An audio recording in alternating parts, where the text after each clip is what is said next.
So just to be clear, we this is it's an audio podcast, so we appreciate you getting dressed up, Alan, for it. But and I did run and put on this shirt because I saw the comment that there was a video. Otherwise, you would have had the T-shirt. That's okay. You look great. Hello and welcome to Make It, Move It, Sell It. On this podcast, I talk with company leaders about how they're modernizing the business of making, moving, and selling products, and of course, having fun along the way. I'm your host, Adam Honig, the CEO of Spiro.ai. We make amazing AI software for companies in the supply chain, but we're not talking about that today. Instead, today, we're talking to Alan Baer, the president of OL USA, a full-service logistics provider for air, ocean, and domestic. Welcome to the podcast, Alan. Nice to be here. Thank you very much. For sure. Now, tell us a little bit about OL, what you guys are all about, and the story behind it. OL was born out of a group of industrious, I should say, logistics people. We came together starting back in 2012, and really we only had a couple offices back then. We were an intrepid group of 5. And over the last decade, so to speak, we've grown from those 5 to having, at one point was 15 offices before COVID, and then we became 200 offices when we all moved home and were working from home. And we've somewhat stayed in that structure. Along the way, we added some operations in Dubai, in the UK, and also out in the Philippines.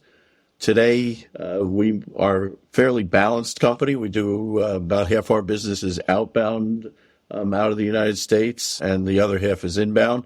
And then on top of that, we do business in and out of UK, in and out of Dubai, and also with our operation in the Philippines. Gotcha. And who's a typical customer, would you say, Alan? We do business with a lot of middle-tier organizations, whether it's other logistics providers who take advantage of our global scale and scope.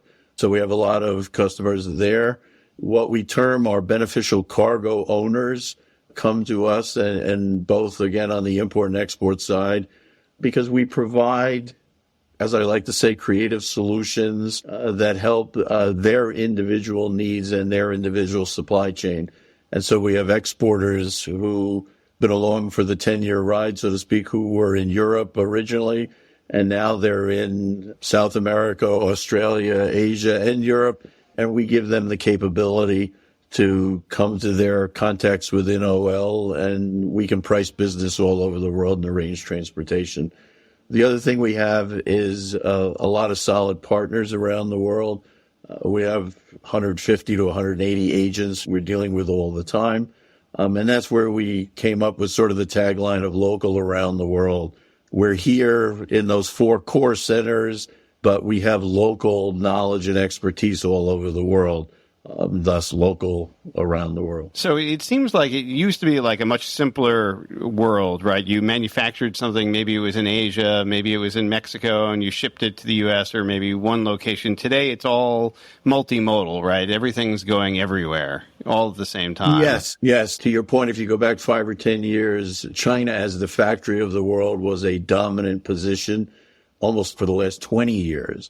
And then starting in 2016, 2017, as some of the tariffs were introduced, businesses were forced, some in survival mode and others simply for cost containment and competitive reasons, to find new sources of supply. So we've seen over the last 6-7 years, supply migrate into Vietnam, into Indonesia, Malaysia, Thailand, even countries like Cambodia have been coming on. You've seen companies right up and including Apple who have taken supply out of China and moved it to India, for example. I think we'll continue to see that. And then there's the nearshoring phenomenon where there will be increased business in Mexico. And then we're seeing countries like Colombia, Panama, Ecuador, Peru, where companies are looking and saying, oh, wow, I'm 5, 7, 9 days of transit time. It's a geopolitical chess game as well as a supply chain game. Right. Now, when they're moving from China, like it's not like they're picking up their whole operation from China, though. They're just kind of diversifying. Is that what you're saying? Or are you seeing people move out wholesale? You have a little bit of both. So there are some companies where if you can't get everything from, well, let's imagine you were buying 100% from China and the tariff came in. There may be some parts you can still get in China that are non-tariff, but the tariff pieces you move to Thailand.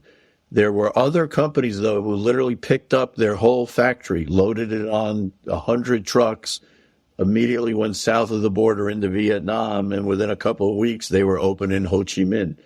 And you really saw that trend continue to the point where the ocean carriers who are dominant in the transportation of the cargo started to put larger and larger vessels into Vietnam. And it used to be Vietnam was a feeder port, whether it was via Taiwan, Singapore, wherever. Now the mothership, so to speak, will call directly in Vietnam because of the volume of cargo that over the last 6-7 years has been generated by factory migration, so to speak. Now, I want to talk about these tariffs for a second. We were talking about this a little bit earlier, but the tariffs to the casual observer, 10% tariff doesn't seem like such a big deal, but it's obviously big enough to make pretty dramatic action happen for these manufacturers. Why do you think that is? Tariffs have ranged anywhere from 10 to 25%. And so if you start with a container of $50,000 and you had a 15,000 margin, which would be a decent margin, 15 over 50, it's a nice profit margin. But now 10% of that disappears. You now pay 55,000 because of the tariff, 50 to the vendor in China, 5 to the U.S. government. Your actual margin was cut down by 33%. And now if you look at that same equation, but your tariff is 25%, well, now out of 15,000 of margin, 12,500, because it's 25% on 50, goes away. Now you're down to only 2,500 of profit. And that's not enough to pay your staff or your overhead or your borrowing costs to borrow the $50,000. And so you're literally, in some cases, out of business if you don't move that source from China to a non-tariff location. Gross profit was down, but the net profit just could disappear entirely. Correct. You might have the same equation of I buy it for 50, I sell it for 65, but I'm no longer really buying it for 50 because now I've got to add on top the tariff itself. So my actual landed cost, including transportation, has just blown me out of the water. Right. Now, I know, at least I perceive that part of the desire for the tariff was to bring more manufacturing to the U.S. Do you feel like that's been a result of these tariffs? Honestly, I don't think so at the moment. We haven't seen that enough yet. I mean, there's some recent activity like the CHIPS Act and things like that where we're trying to nearshore. But that, I think, is more, again, geopolitical in nature. It's also based on the defense industry having access to chips and the worry over things like China, Taiwan, U.S., Taiwan. But if you're bringing in lighting fixtures or some really baseline products that may go into a house or something, we're not equipped in the U.S. to suddenly start making those things on the scale that we've been buying it out of China and at the same price. And so there's a lot of people who sort of make light of it, but if we were to produce some of that stuff all here and the price of a $300,000 house or a $400,000 entry house was suddenly up by $50,000 or $100,000 because it was all made here, how many people are you forcing out of the market? Does that ultimately depress the housing market? There's all sorts of equations you can do with that. But I have a very close friend who was literally put out of business overnight because they were bringing in reading lights that kids would clip on their books, and it had a timer attached to it. So at night when they get into bed, they had to read for 10 minutes, and the light had a timer on it, and then it would turn off, and they knew when to go to sleep. Yeah. And literally overnight, he couldn't supply Target and Walmart anymore because suddenly it was a 25% tariff, and he didn't even have 25% margin when you're selling into some of the big box guys, and had to reinvent his whole business because the lighting business was done. Wow. So these tariffs have caused a lot to go to places like Vietnam. How do those ports and countries and everything deal with all this new demand? It must be really challenging for them then. Absolutely. And we've seen that initially when the ports weren't ready, in a sense, for it. For example, to the point about how deep is the water, how deep is the port itself. Over the last 7, 8, 10 years now, we've seen increased activity where some of the major port development companies have built new facilities all over Vietnam, up and down the coast. And the same in Thailand, same in Malaysia. Indonesia is also doing it. At one point, it was concentrated in and around Jakarta. Now you're seeing it spread out across the islands of Indonesia as manufacturing is there. Some of the printer companies are there. I think even now Tesla may be moving some part manufacturing to Indonesia as well. Really? The other Southeast Asian countries have been the beneficiary of the tariffs, so to speak, because there's a lot of business that is migrated and is helping them and their GDP. It's why you see Thailand in the top 10 of growth now. Vietnam, same thing. They're even growing faster to a degree now than the Chinese are. Well, it's got to make things very challenging for anybody who's involved in the logistics business. I mean, not only do you have all of the supply chain disruptions of COVID and everything that's related to that, but then you've got all this geopolitical change at the same time. Absolutely. And I think the thing that you're faced with is now how to forecast it. And so you have to get on a plane. And if the hierarchy in a business says, hey, we can't just rely on that supplier in Shanghai, you got to find one in India, one in Thailand, and another in Vietnam, your sourcing people are on flights and going around knocking on doors. Can you build this mold? Can you make this part? Can you hit this spec? And a lot of trial and error. But that's why over the last few years, you've seen the volume from those countries increase. Our exports from the U.S. to those countries has increased as their trade flow increases. There are more dollars showing up there. They're in turn buying more machinery from the U.S., even down to bulldozers, tractors, graders. There happens to be a big used market for used construction equipment coming out of the U.S., moving into places like Vietnam to improve roads and site development for factories and things like that. So there's a recyclement, if you will, I don't even know if that's a word, of construction equipment. It works for me. That gets sent out. That's really interesting, Alan, because we had a recent podcast guest who actually moved himself and his headquarters of his business to Jakarta just so he could be closer to suppliers. Just being able to be physically in touch with them, so important, you know? Yeah, no, absolutely. And I think there are two pieces to that. One is quality control, that you want to be right on site to make sure that the product that are churning out and you're putting in containers and shipping all over the world meet the spec that they have to, whether it's going to the EU or the US. And the other is driven, as we've been talking about, through geopolitical means, where companies had their headquarters in China or they had like a regional office there or Hong Kong, and those are increasingly being relocated to Singapore. It's just a less cantankerous environment that they're located in. And it's a beautiful place, actually, to say, oh, I live in Singapore. Not a bad gig. Yeah, no, I've been to Singapore. It's super nice there, actually, except when it gets super humid as well. But, you know, can't have everything. Hey, I want to talk for a minute about canals, because, you know, this has been on my mind as somebody who's involved in a lot of shipping. I was reading about the Suez Canal, that they're widening it, making it deeper. What is going on with all of that? So this is a reaction to the larger and larger vessels that the carriers have been building. You're now in the 23,000 to 25,000 TEU size, and as a result, when they're fully loaded, the draft of the vessel has been getting deeper and deeper.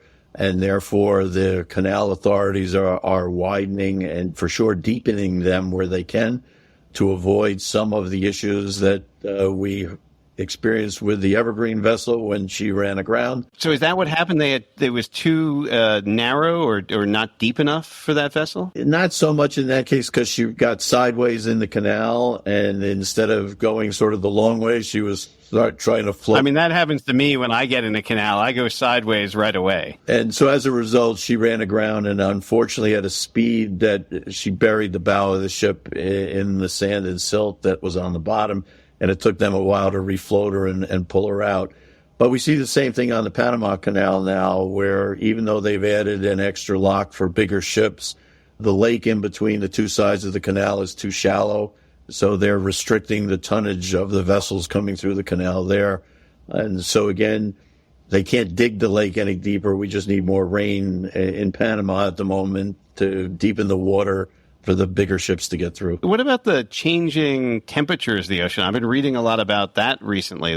Does that impact logistics at all? The ocean currents are moving around differently? I don't know so much the ocean current per se, but it's more just the weather anomalies. So, I mean, the ships are out in the middle of the ocean and they've got to dance around storms as best they can. And when you see the pictures that people love to circulate of the containers rocking back and forth, and if finally 100 of them can go over the side. And so as weather challenges increase, you could have more of that. Same thing, just looking at U.S. supply chains. If there are worse storms, whether it's rainstorms for flooding, the tornadoes that we're experiencing these past few weeks, in the winter, blizzards, just literally shut down rail lines, truck lines.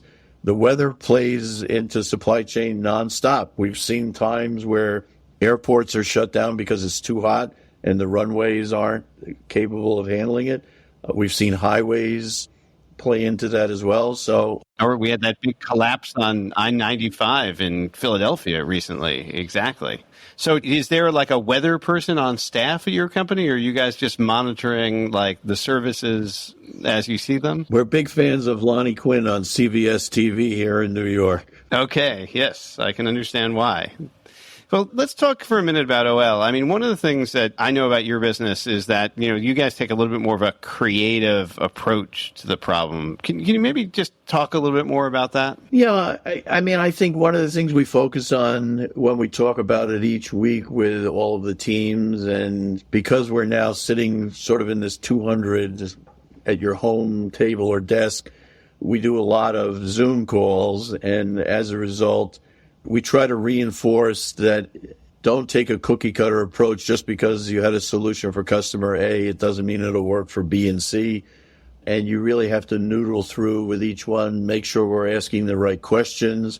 What's important to customers? Some people will really accept the proverbial slow boat from China because it's at a lower price. Other people need it to get here in 9 or 10 days and are paying that to avoid air freight. You have to understand the drivers of companies' business, the values of their product, and then make sure that in conjunction with a lot of back and forth with the customer themselves, you do use your creative juices to find the right solution. And it allows then the customer, if you will, to maximize their spend, which in the end goes into their profit margin and the price they need to charge the American consumer, or on our exports, the local consumer at the destination. It's all about building a competitive mousetrap, so to speak. Yeah. Is there anything kind of like any project that you guys were involved with that was sort of really creative or unusual that comes to mind? Interestingly enough, we do move movie equipment around the world. We had some stuff that went to New Zealand, and then recently we moved some automobiles for a particular movie that went into Eastern Europe. And now we're in the process of bringing some of that stuff back. Those are fun things. We once moved a Ferris wheel that was in an amusement park in Europe and had to come back to Florida for refurbishing. So in conjunction with our partners over there, we moved that, which was just interesting to see the picture of it assembled, then disassembled inside open top in containers, then again in Florida, and then back out again, and then reassembled. So those are interesting moments that are a little bit different than just the standard 20 or 40 of foodstuffs going back and forth, although food is vital everywhere we move it, so that helps as well. Yeah, it would have been crazy if they wanted to keep the Ferris wheel together on the ship so that they could ride it while they were coming across the Atlantic or something like that. I mean, you wouldn't recommend it, but it would have been fun. Right. It would have been an interesting one. But wait, something that does move like that are the gantry cranes that you see in all the ports and all the harbors, the big sort of monster things. They move set up on the flat part of a ship. They're just standing there like giant transformers, almost like you're picturing these transformers up on the vessel, and they move intact. Wow, that's amazing.